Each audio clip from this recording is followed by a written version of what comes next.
Et bonjour à tous et bienvenue dans cet avant-match de la tribune olympienne. On est ensemble pour reprendre la Ligue 1. Comment tu vas Thomas? Est-ce que tu es en forme?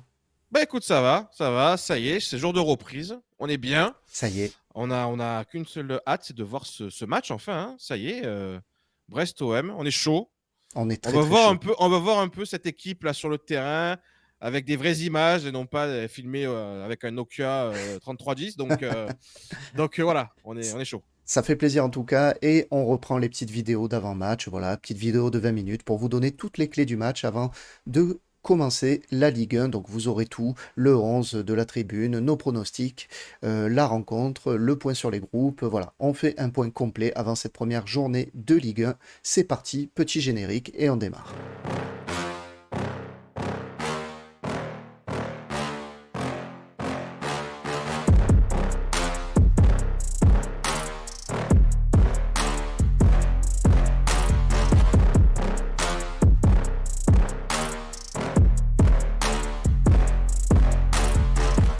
Allez, c'est parti. Vous le voyez, à gauche, on affiche le sommaire et on va démarrer tout de suite par les conférences de presse. On va commencer par celle de l'Olympique de Marseille, tant qu'à faire, hein. On va démarrer avec celle de Ouais. Balerdi et de Deserbi.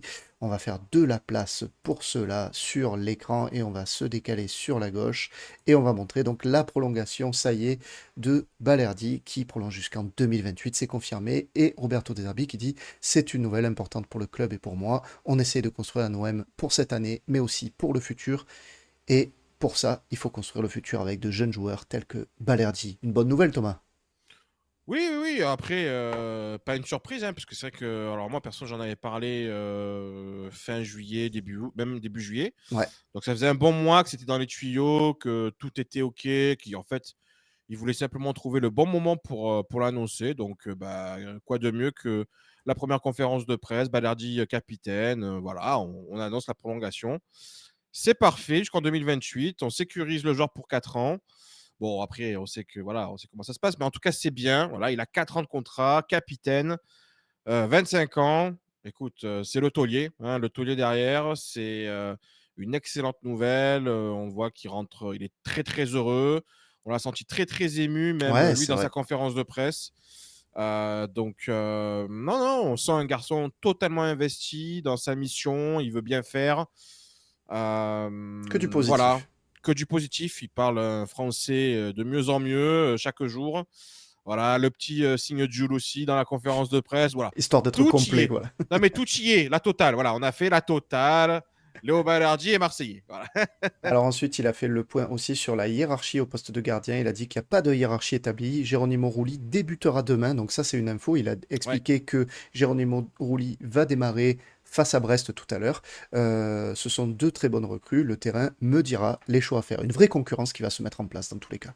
Ouais, ouais, ouais, il a dit. Alors, je pense que c'est de enfin, grâce à l'expérience de Rouli et puis aussi, on va dire, il y a une histoire de salaire, hein, c'est-à-dire que Rouli touche un plus gros salaire que De Langue. Donc effectivement, il part comme titulaire, mais il n'a pas dit non plus que ça allait être comme ça toute la saison. Mhm. Donc c'est bien ce qu'on pensait. Il va avoir une vraie concurrence. De Langue va avoir sa chance sur des matchs. On risque même d'être surpris peut-être sur les matchs sur lesquels il aura sa chance. Donc, à mon avis, ça sera vraiment lié à des critères tactiques. Ouais, Et ça peut être hyper intéressant quand même à voir parce que De Langue, de ce que j'ai cru voir, comprendre, il a un jeu au pied plus intéressant que Rouli. ouais, tout à fait. Rouli est un petit peu plus complet, on va dire.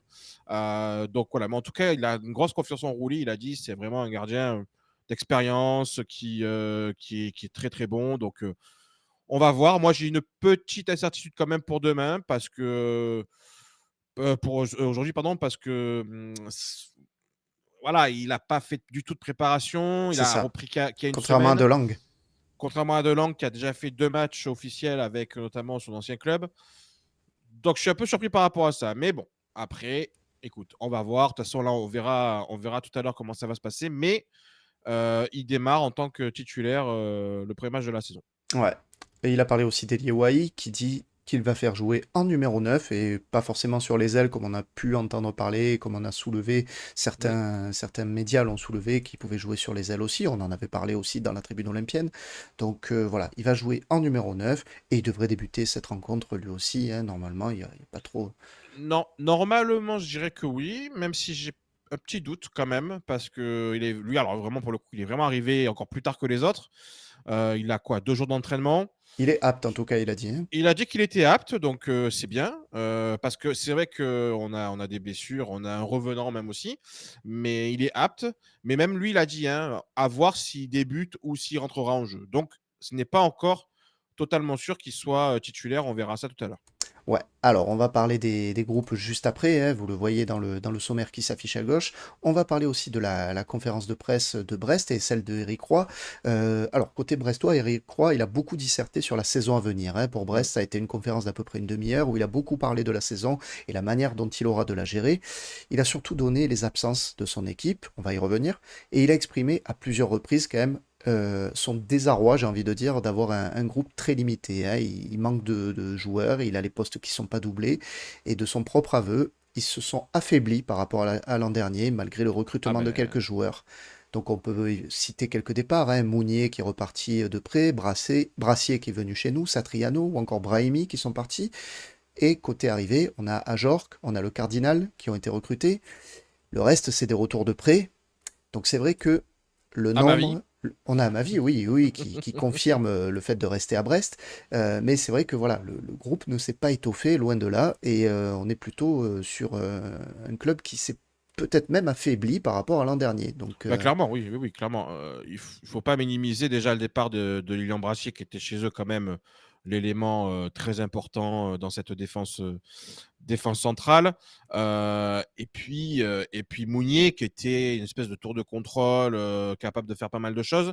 Même si York est un bon attaquant qui a montré à Strasbourg par le passé, mais là, il sort d'une saison en Bundesliga très, très mauvaise, en tout cas pas très bonne. Voilà, bon, après, ils ont gardé Del Castillo, qui était, hmm. je trouve, la petite pépite, non, mais en tout cas, l'élément qui pouvait un peu faire la différence chez lui, dans cette équipe.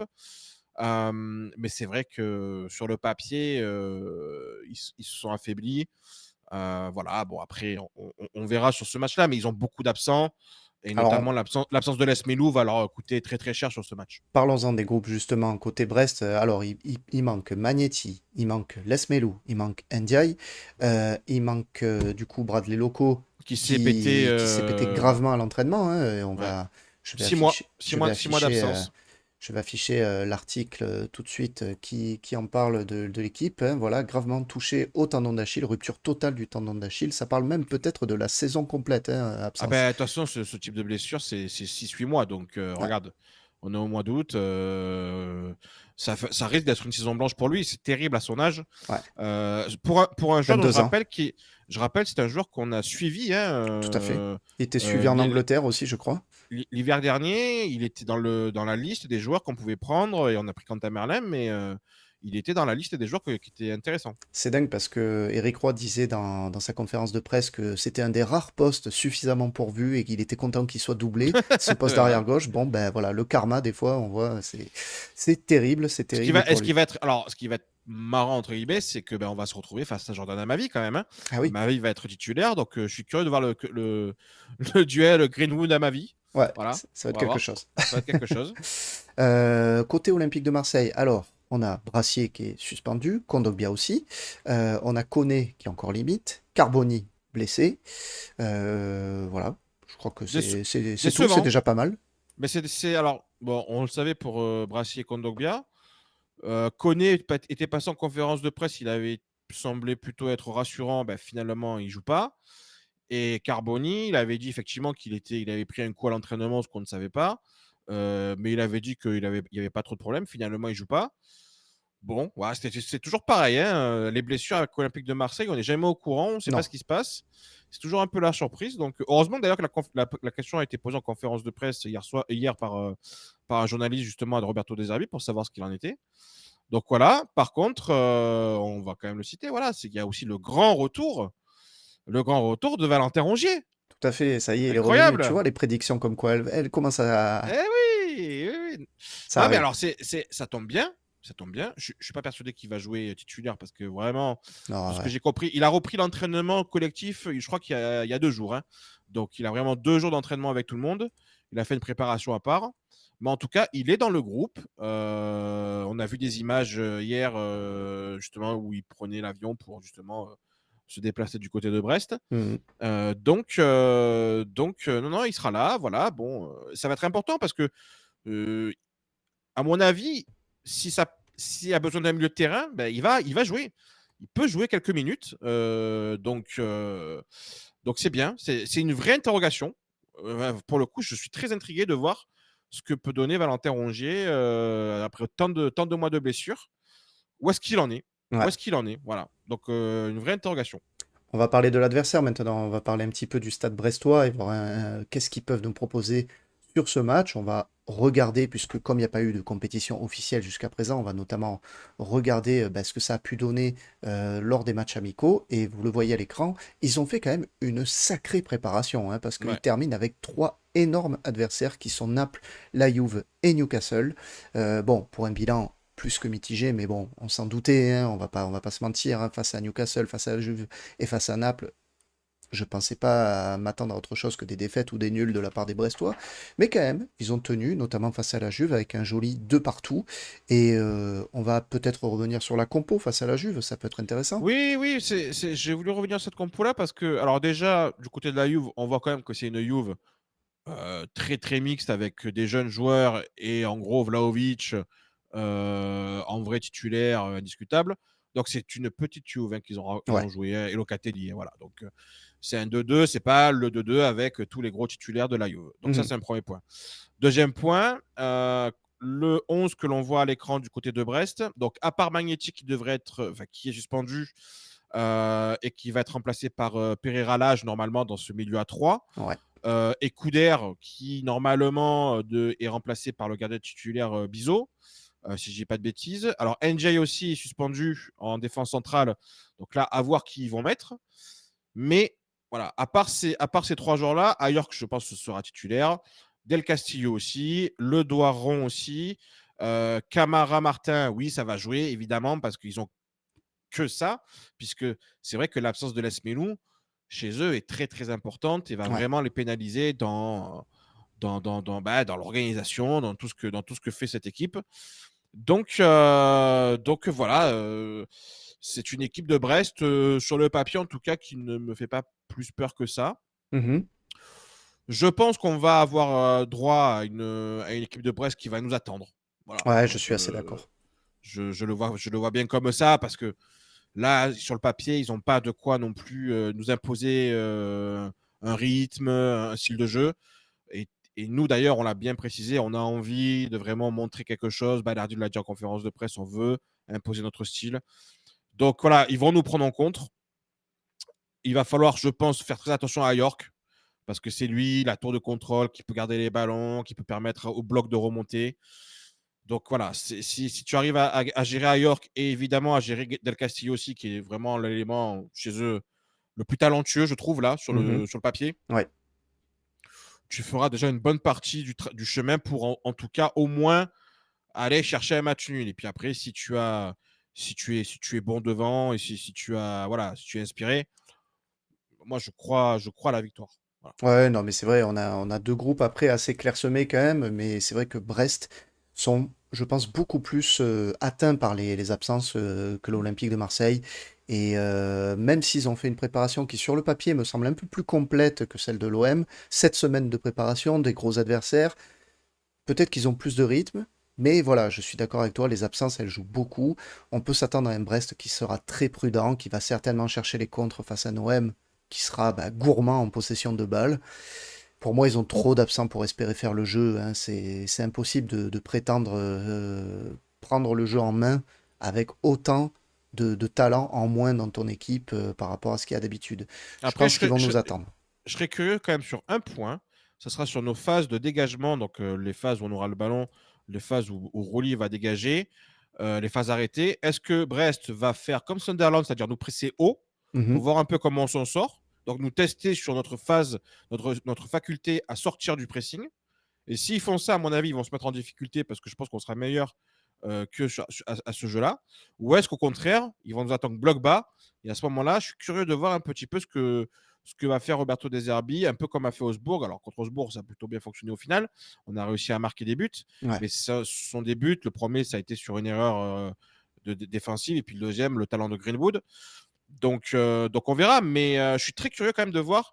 Moi, je pense que Brest, malgré tout, est une équipe un petit quand même joueuse qui va vouloir avoir envie de montrer à domicile pour son premier match quand même. Voilà, on va essayer de les jouer un peu l'OM, tu vois. Donc Oui, bien voilà. sûr. Ce sera pas le bus. À mon avis, ce sera pas le bus, mais ça sera un mix des deux. Voilà, je le vois plus comme ça. Une des clés de ce match, hein, puisqu'on va essayer de donner nos clés du match. En tout cas, moi, c'est un duel dans les clés du match que j'ai envie de mettre à l'honneur. Ça sera Amavi Greenwood. Ah oui. Ah oui, l'ancien Oui. Olympien qui avait terminé en forme hein, la saison dernière quand même. Hein, il faut noter, il avait mis un beau coup franc. Il avait vraiment terminé les matchs titulaires. Et là, il va être de nouveau titulaire, donc avec la blessure de Loco.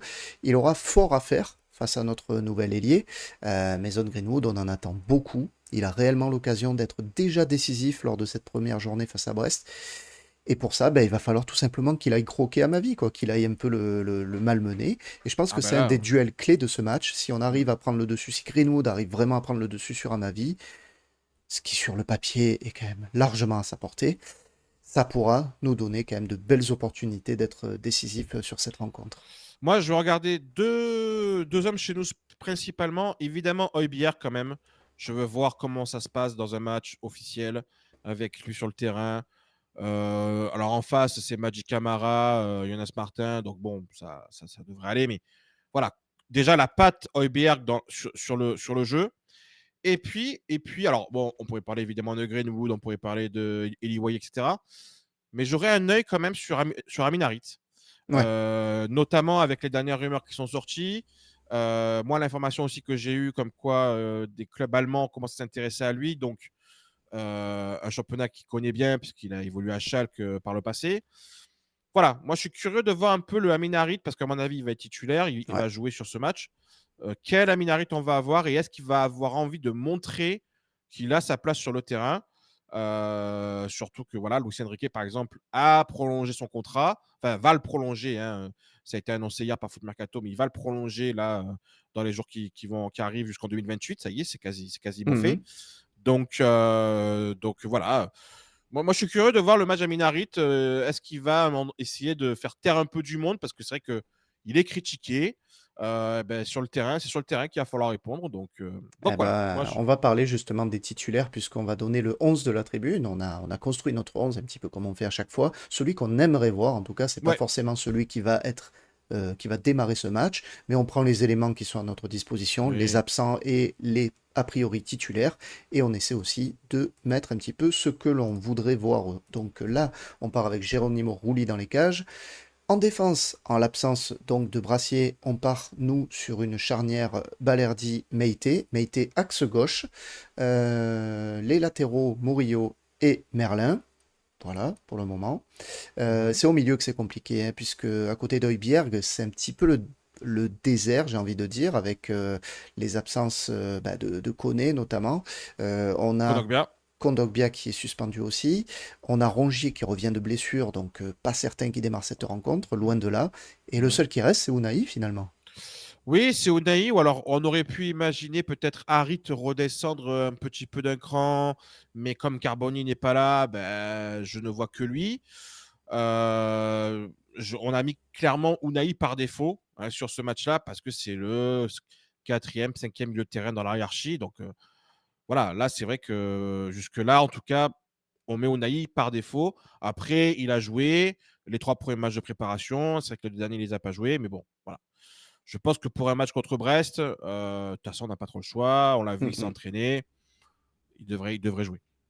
Et une ligne d'attaque composée donc de Harit en poste plutôt de numéro 10, Mason Greenwood ailier droit, Luis Enrique à gauche et Elie Wahi en pointe, donc on le met en neuf comme l'annonce Roberto De Zerbi. Ouais. Moi, alors après, juste pour dire, voilà, j'ai eu deux interrogations véritablement. Alors, entre nous, on se l'était dit. C'est vrai qu'à la base, on avait mis deux langues. Mm. Mais comme Roberto De Zerbi a dit en conférence de presse qu'il mettait Rouli, donc on s'est quand même calé par rapport à ça. Il y a eu aussi par rapport à Bamo Meite. C'est vrai que est-ce qu'on met Bamo Meite ou Cornelius? Je pense que Ouais, dans les commentaires, la question peut on se aura, poser. on aura pas mal de gens qui vont nous dire Cornelius.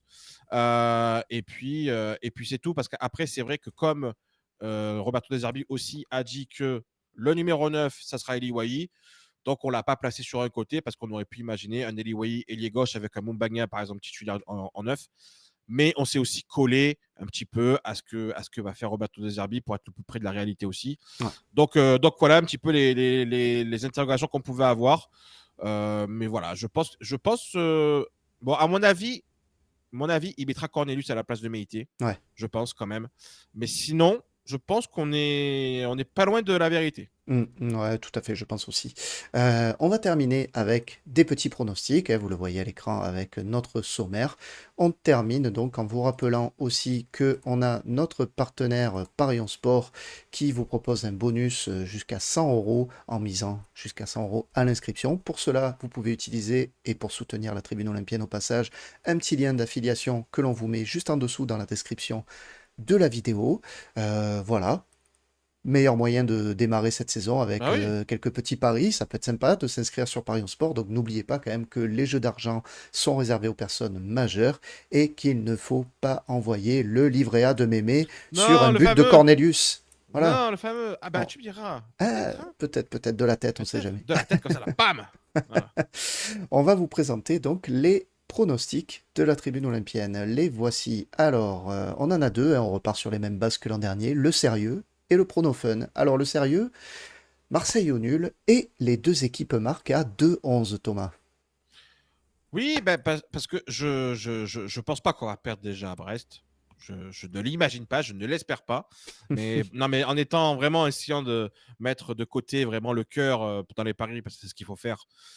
Je trouve qu'on est quand même meilleur que Brest et que on est sur une bonne dynamique et que pour la première de Zerbi, je ne vois pas perdre à Brest.